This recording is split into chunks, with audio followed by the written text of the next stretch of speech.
Comrade, এত publicity না করে সেই টাকাটা তো গ্যাসে সাবসিডি দিতে পারতেন। আমরা তো বলেছি প্রয়োজন হলে আমরা দেব, কিন্তু গ্যাসটা সরবরাহ ঠিক রাখুন।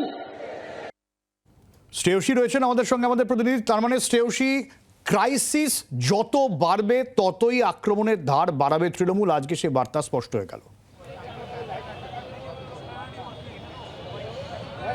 একেবারে দেখো, গ্যাস নিয়ে কিন্তু কার্যত তার এই প্রতিবাদ মিছিল ছিল মমতা বন্দ্যোপাধ্যায়, যেখানে আমরা দেখলাম যে তিনি সেক্ষেত্রে কলেজ স্কোয়ার থেকে এই ধর্মতলা পর্যন্ত তিনি নিজে হেঁটে এলেন এবং তারপরে এখানে সভা করলেন। এবং সভা মঞ্চ থেকে তিনি যে বক্তব্য রাখলেন, সেখানে যখন তিনি একদিকে বলছেন যে এক্ষেত্রে গ্যাসের ক্ষেত্রে তিনি বলছেন যে মানুষের কষ্টের কথা বলছেন, পাশাপাশি তিনি এটাও বলছেন যে এক্ষেত্রে কেন প্ল্যানিং করা হয়নি। তার স্পষ্ট বক্তব্য হচ্ছে যে এক্ষেত্রে এই যে ব্রিগেডে লোক আনার জন্য বা পাবলিসিটি করার জন্য যে টাকা ব্যবহার করছে বিজেপি, অর্থাৎ তিনি স্পষ্টত অভিযোগ করছেন যে ব্রিগেডে লোক আনার জন্য টাকা দেওয়া হয়েছে এবং শুধু তাই নয়, সেক্ষেত্রে পাবলিসিটি করার জন্য বিজেপির পক্ষ থেকে টাকা ব্যবহার করা হচ্ছে। সেই টাকা গ্যাসের সাবসিডি হিসেবে দিলে মানুষের তো কিছু উপকার হতো, এমন কথাই তিনি বলছেন। পাশাপাশি কিন্তু আজকে তার এই মঞ্চের যে বক্তব্য, সেই বক্তব্য থেকে আমরা দেখলাম যে একাধিক ইস্যু নিয়ে কার্যত তিনি একদম তীব্র ভাষায় তিনি তোপ যাচ্ছেন, যেখানে তিনি বলছেন যে এক্ষেত্রে একদিকে তিনি মুখ্য সচিবকে রাতারাতি সরানোর কথা বলছেন যে যেভাবে মহিলা একজনকে রাতারাতি সরিয়ে দিল, হঠাৎ করে রাত্রি 12:30টার সময় সরানো হচ্ছে, সেই জায়গা থেকে তিনি স্পষ্টত বলছেন যে এটা কিভাবে হতে পারে, মহিলা বিদ্বেষী।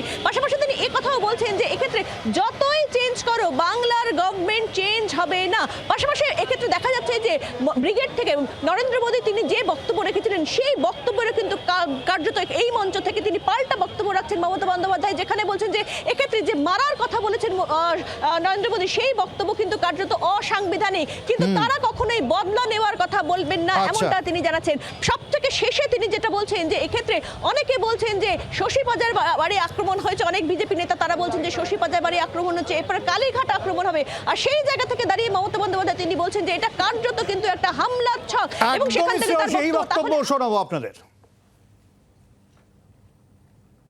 আমায় যতই মারুন আর যা ইচ্ছে করুন, আমার কণ্ঠে যতক্ষণ থাকবে প্রাণ।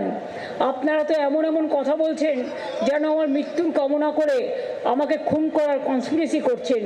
এই কিন্তু প্রভোকেশন স্টেটমেন্টগুলোর প্রমাণ, এটা মাথায় রাখবেন। এটা যখন করছেন মাথায় রাখবেন, আগামী দিন যদি কোনো ঘটনা ঘটে তার জন্য প্রধানমন্ত্রী থেকে এই অপদার্থগুলোর সব কটাকে দায়িত্ব নিতে হবে, দায়বদ্ধতা নিতে হবে। সুকান্তবাবু, আমরা ভেবেছিলাম গ্যাস ইস্যুতে আপনাকে প্রশ্ন করব, সময় খুব কম, কিন্তু মুখ্যমন্ত্রী যে বড় অভিযোগ তুলে দিলেন যে খুনের চক্রান্তের, খুনের চেষ্টার অভিযোগ, তো মানে একেবারে বিশাল অভিযোগ তুলে তিনি গোটা বিষয়টাকে হাওয়া গরম করে দিলেন। না, বিষয় হচ্ছে যে দেখো, অভিযোগ করলে তো হবে না, অভিযোগের পেছনে তার সারবত্তা যুক্তি থাকা প্রয়োজন। এবার বিষয় হচ্ছে যে তিনি গ্যাসের তো ঘটনাটা রয়েছে সঙ্গে, যেটা এত বড় একটা অভিযোগ, এবং এই অভিযোগের পেছনে তো তদন্ত প্রক্রিয়া কি হবে বা তদন্ত হবে কিনা আমরা জানি সেটা হবে না। সুতরাং সর্বত্রভাবে মানে সার্বিকভাবে তুমি বলতে গেলে মমতা বন্দ্যোপাধ্যায়ের এই অভিযোগটা নিয়ে এখন বাকিদের কি বক্তব্য সেদিকে নজর রাখতে হবে। অনেক ধন্যবাদ সুকান্তবাবু আপনাকে। বাংলার আওয়াজ, বাঙালির আবেগ, জি 24 ঘন্টা।